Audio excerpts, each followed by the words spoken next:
બોલો બા, શું નામ તમારું? ઈચ્છાબેન. હે? ઈચ્છાબેન. ઈચ્છાબેન? હા. ક્યાંના છો ઈચ્છાબેન?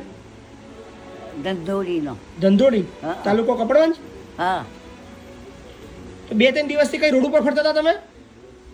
માં છોડીને તો હતી પણ હું ભૂલી પડી હતી. અચ્છા રોડ ઉપર ફરતી હતી તો પછી ફોન કરીને બોલાવી મને લઈ ગઈ.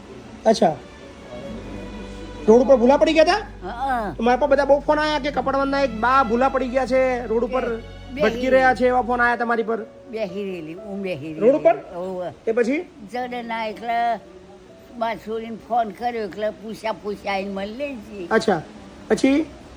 ઘેર તો રાત રહી છોડીને તો, અચ્છા, અને પછી અહીં આવી એક રાત રહી. તમારા કોણ ઘરમાં કોણ કોણ છે?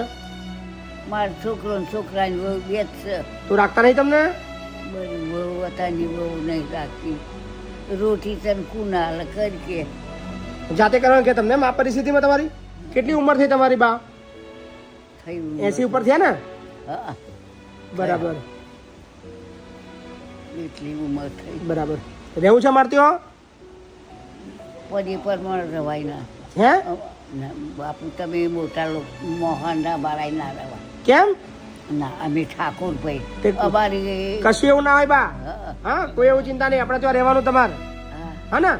સરસ મજાનું તમને રહેવાનું આપી દઉં. હા, બરાબર? ગમશે નહીં? હા, હા, હેડો, કોઈ ચિંતા નહીં કરવાની તમારે. તમારા જેવા બધા બહુ લોકો છે. હા, એ આશ્રમ જુદો છે રહેવાનો, તમને ત્યાં લઈ જાય છે. હા, એ તમારા જેવા બધા ઘણા બધા લોકો છે. હા, આશ્રમ લઈ જાય થાળ આશ્રમ જ છે. હા ને? હા, બરાબર, કોઈ ચિંતા ના કરશો. ભાઈ એમને આપણા આશ્રમ પહોંચાડ દો. હા ને? એ પાછળ જ છે. હા? બરાબર, ઈચ્છા બા, હા, હા. પહોંચે મળવા આવીશ તમને હું. હા. હા ને? હા, હા.